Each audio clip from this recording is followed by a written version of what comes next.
Depuis plusieurs campagnes, le comité des pêches, alerté par Ifremer, constate la diminution de la production du gisement de coquilles Saint-Jacques dans la baie de Saint-Brieuc.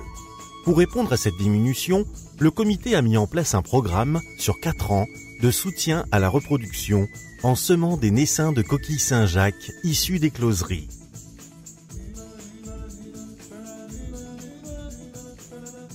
Le programme de semis consiste à aider la ressource naturelle, aussi bien en ponte et en apport, parce qu'on s'est aperçu depuis plusieurs années, vu les météos, que le captage de naissins avait beaucoup diminué et que la biomasse exploitable de la baie de Saint-Brieuc était en très forte diminution.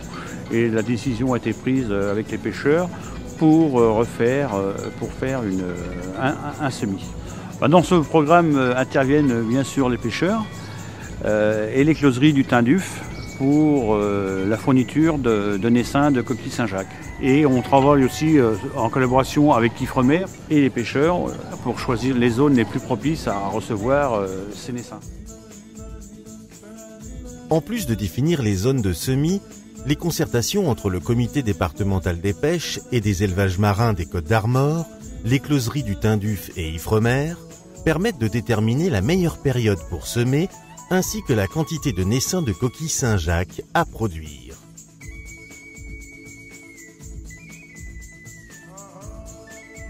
Les naissins de coquilles Saint-Jacques proviennent de l'écloserie du Tinduf, qui a été créée il y a 30 ans à l'initiative des pêcheurs de la rade de Brest. Et donc ici, en fait, on fait le conditionnement de géniteurs, donc les parents, qui vont servir à faire la reproduction, qui va nous permettre d'obtenir des larves qui vont, elles, être nageuses pendant 1 mois à peu près. Ça, c'est les closeries. Ensuite, on passe à la phase micro-nurserie, là où la coquille va se métamorphoser et devenir une vraie petite coquille Saint-Jacques. Et là, elles vont grandir jusqu'à peu près 2 mm. Et là, elles vont être transférées en mer dans des structures, dans des cages. Et là, elles vont grandir à peu près pendant 5 à 6 mois avant l'hiver. Au niveau de l'hiver, elles vont arrêter de grandir. Elles vont faire un arrêt de croissance. Et à partir de mi-mars, en fonction des conditions, elles vont reprendre leur croissance pour atteindre la taille de 3 cm aux alentours d'avril, mai ou juin, en fonction des conditions. La meilleure période de semis est plutôt aux alentours de mai-juin, puisque le phytoplancton est riche en mer à cette période-là. Et la coquille a repris sa croissance, donc elle est plus forte. Et donc du coup, quand on va la semer, elle va atteindre la taille aux alentours de 7 à 8 cm à l'automne, avant de rentrer dans l'hiver.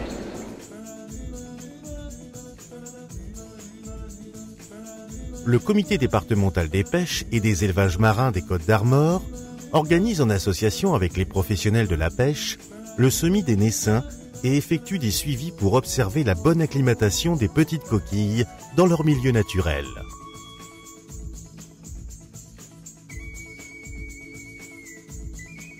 Alors le semis des naissins est réalisé depuis des navires de pêche professionnels qui sont affrétés par le comité départemental des pêches et donc sur la base du volontariat des pêcheurs pros, donc ils sont tirés au sort pour aller réaliser ces semis.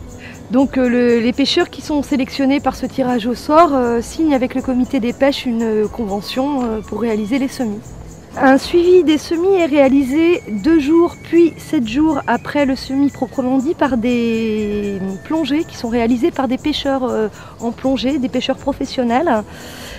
Donc les coquilles sont comptées et le taux de survie est donc évalué à ce moment-là. 3 mois après l'opération de semis, l'Ifremer, dans le cadre de l'évaluation annuelle du gisement coquille Saint-Jacques-Saint-Brieuc, teste également la survie du naissin.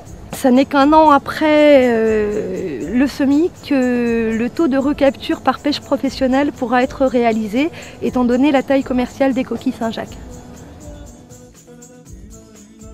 La pêche de la coquille Saint-Jacques est économiquement importante pour la baie de Saint-Brieuc. Une flotte d'environ 200 navires professionnels se partage le gisement de coquilles. L'ensemencement doit profiter à tous les pêcheurs.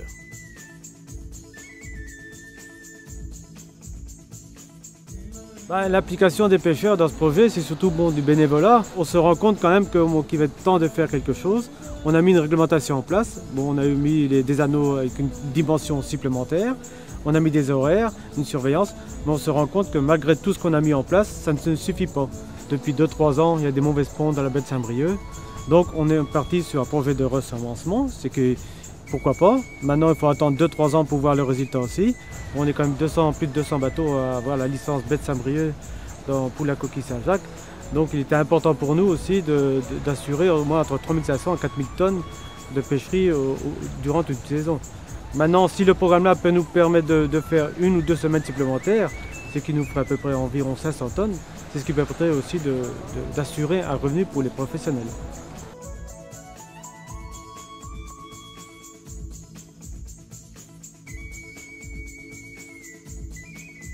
Le programme est financé par le Conseil régional des Côtes d'Armor, la région et le Fonds européen à la pêche. Et on espère que le porteur de projet éolien participera à nous aider dans ce réensemencement en baie de Saint-Brieuc.